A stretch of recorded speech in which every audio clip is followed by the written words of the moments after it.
Welcome back to learning outcome. आज ले रहे हैं प्रतिभा पर मूल्यांकन वर्कशीट 2021-22 कक्षा 8 विज्ञान विषय के लिए। यहाँ पर विद्यार्थियों के लिए निर्देश दिए हैं। विद्यार्थी अपना नाम, पिता का नाम, साला का नाम तथा कक्षा लिखेंगे।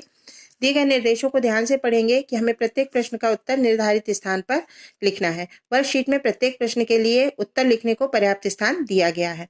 जब हम प्रश्नों को ध्यान से देखते हैं तो हमें ये पता चलता है कि जितने भी प्रश्न इसमें आए हैं, चाहे वह बहुविकल्पी हो या फिर शॉर्ट आंसर हो या लॉन्ग आंसर हो, सभी जो है वो कक्षा 7 के सिलेबस के आधार पर दिए गए हैं, जो अभी हम लोगों ने ब्रिज कोर्स में पढ़े थे। कक्षा 8 के लिए जो बुक्स आई थी उसमें सारी चीजें हमने रिवाइज की हैं। तो चलिए शुरू करते हैं हम। पहला प्रश्न दिया है, गुड़हल के पुष्प को अम्लीय विलयन में रखने पर विलयन किस रंग में बदल जाएगा? गुलाबी रंग आ रहा है, तो ये क्या होना चाहिए? अम्लीय। तो हमने देखा था हमने क्षार वाले पार्ट में कि गुड़हल के पुष्प के साथ में अम्लीय विलयन गुलाबी रंग देता, तो आंसर होगा हमारा बी। वसा का पूर्ण रूपेण पाचन किस अंग में होता है? तो यह हमने जो हमारी बुक थी उसमें पढ़ा हुआ है और उसमें लिखा हुआ है साफ साफ कि सभी पाचन जो है वह क्षुद्रांत में कंप्लीट होते हैं, तो क्षुद्रांत में वसा का पूर्ण रूपेण पाचन होता है। दंत विशेषज्ञ मरीजों के दांतों का बड़ा प्रतिबिंब देखने के लिए किस दर्पण का उपयोग करता है? तो हमने पढ़ा है प्रकाश के चैप्टर में कि अवतल दर्पण का उपयोग दंत चिकित्सक करता है, तो यहाँ पर हमारा आंसर हो जाएगा अवतल दर्पण। मार्च माह में अधिकतम तापमान के परिवर्तन को ग्राफ में प्रदर्शित किया गया है। एक्स अक्ष पर दिनांक तथा वाई अक्ष पर तापमान डिग्री सेल्सियस में दिखाया गया है। तो दिनांक और अधिकतम तापमान का सही युग्म कौन सा होगा? तो अधिकतम तापमान है 26 डिग्री सेल्सियस और हमारी डेट है 3, तो आंसर सही हो जाएगा 3 मार्च 26 डिग्री सेल्सियस। नेक्स्ट क्वेश्चन है, दो द्रवों आ व बा के विद्युत चालन की जांच करने के लिए एक समपरिच्छित्र का प्रयोग किया गया है। यह देखा गया है कि समपरिच्छित्र का बल्ब द्रव आ के लिए चमकीला दीप्त हुआ जबकि बा के लिए अत्यंत धीमा दीप्त हुआ, तो इसमें कौन सा कारण सही होगा? तो हम देख रहे हैं कि जो द्रव आ होगा वो अच्छा चालक होगा अपेक्षाकृत बा से, तो आंसर होगा बी।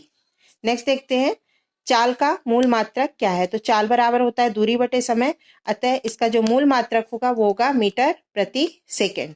के चित्रानुसार एक वृत्ताकार डिस्क की सहायता से एक छोटा सा लट्टू बनाया है जिस पर इंद्रधनुष के 7 रंगों को पेंट किया है। जब लट्टू घूर्णन करता है तो वह किस रंग में बदल जाता है? तो हम जानते हैं कि 7 कलर मिलकर के व्हाइट कलर बनाते हैं, तो आंसर होगा हमारा सफेद, सी, न्यूटन डिस्क की तरह। ताजमहल के पास मथुरा तेल परिष्करणी स्थापित है। इस परिष्करणी की उपस्थिति के द्वारा उत्पन्न किन कारणों से ताजमहल को हानि हो रही है? तो सही आंसर है इसका अम्ल वर्षा। नेक्स्ट देखते हैं, भौतिक परिवर्तन रासायनिक परिवर्तन में एक उदाहरण सहित अंतर स्पष्ट करना है। तो हम जानते हैं कि वे परिवर्तन जो किसी पदार्थ के भौतिक गुणों में परिवर्तन लाते हैं वे भौतिक परिवर्तन कहलाते हैं। इन परिवर्तनों में सामान्यतः उत्क्रमणीय अभिक्रियाएं होती हैं और कोई भी नया पदार्थ नहीं बनता है, जैसे पानी से बर्फ बन जाना, बर्फ से पुनः पानी बन जाना, पानी से भाप बनना और भाप से पुनः पानी का बन जाना। रासायनिक परिवर्तन में पदार्थ में रासायनिक गुण में परिवर्तन होता है, इन्हें उत्क्रमित नहीं किया जा सकता है, इसमें नया पदार्थ बनता है, जैसे दूध से दही बनता है लेकिन दही से दूध को वापस नहीं बनाया जा सकता है, जंग लगना आदि। उपरोक्त चित्र में ABCD मोम के 4 टुकड़े लगे हैं। यदि स्केल के नीचे जलती हुई मोमबत्ती रखी जाए तो उपरोक्त व्यवस्था में होने वाले परिवर्तनों से संबंधित निम्न प्रश्नों के उत्तर दीजिए। मोमबत्ती जलने आने पर सबसे पहले मोम का कौन सा टुकड़ा गिरेगा? तो कौन सा टुकड़ा गिरेगा? जो यहाँ से सबसे पास होगा, तो डी सबसे पहले गिरेगा। और बी दिया है, इस प्रक्रम में ऊष्मा चालन की कौन सी विधि प्रयुक्त हुई है?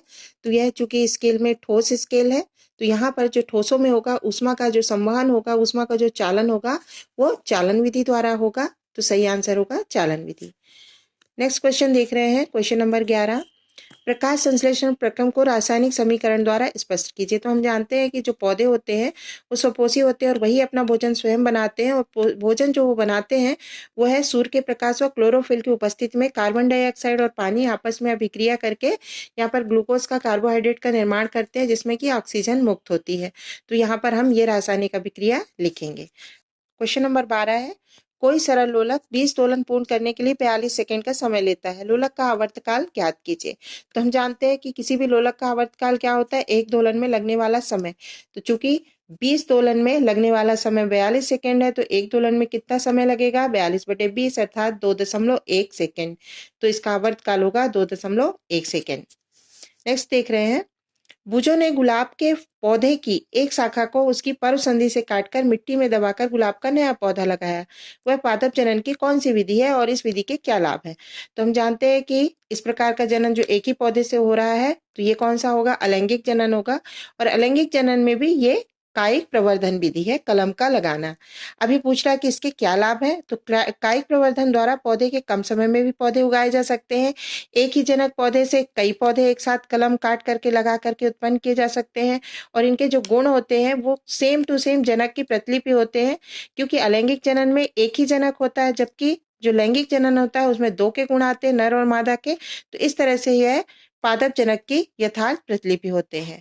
अगले क्वेश्चन देख रहे हैं। जो अगले क्वेश्चन है वो दीर्घ उत्तरीय क्वेश्चन है। मानव पाचन तंत्र का नामांकित चित्र बनाइए तथा मानव पाचन तंत्र के प्रमुख भागों के नाम लिखिए। मानव के पाचन तंत्र में देखें तो 2 प्रकार के हिस्सों में हम इसे बांट सकते हैं। पहला है आहार नाल और दूसरा है स्त्रावी ग्रंथियां। तो आहार नाल में आता है मुख गुहिका, ग्रसिका, आमाशय, क्षुद्रांत, बृहदांत, और जो बाद में जाकर के एनस में खुलता है। और दूसरा स्त्रावी ग्रंथियों में आती है लाला ग्रंथि, जिसे लार ग्रंथि भी कहते हैं, यकृत, अग्नाशय। तो अब इसका हम चित्र देखते हैं। हमारे बुक में भी दिया हुआ है चित्र, और यहाँ पर हम बना भी सकते हैं इस चित्र को। तो अगर हम देखें तो सबसे पहले यहाँ पर है मुख गुहिका और यहाँ पर है लाला ग्रंथि। उसके बाद हमारी ग्रसिका शुरू होती है, फिर ये आकर के खुलती है अमाशय में। अमाशय में ये जो भाग होता है यू शेप का आकार होता है, जिसे हम ड्यूोडेनम कहते हैं।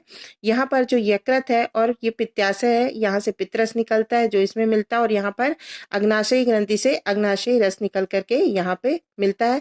जो भोजन होता है वो आगे जाकर के क्षुद्रांत है, इसमें जाता है। यहाँ पर पाचन पूर्ण होता है हमारे प्रोटीन का, कार्बोहाइड्रेट का और फैट का।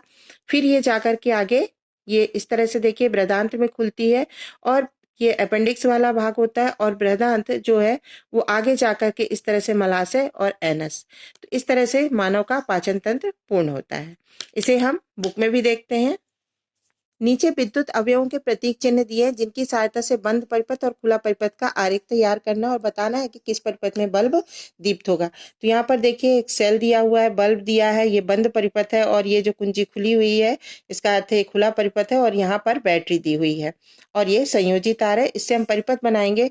तो जब हम यहाँ पर इस तरह से बंद परिपथ बनाएंगे, अर्थात स्विच ऑन होगा, तो हमारा बल्ब जलेगा। मीन्स यहाँ पर धारा प्रवाहित होगी और बल्ब जलेगा। जबकि जो खुला परिपथ होगा उसमें चूंकि यहाँ पर कनेक्शन पूर्ण नहीं हो रहा है, इसलिए यह बल्ब जो होगा वो दीप्त नहीं होगा। लास्ट क्वेश्चन दिया है, रक्त में पाए जाने वाले प्रमुख घटकों के नाम लिखिए तथा रक्त परिसंचरण तंत्र की व्यवस्था का चित्र बनाइए।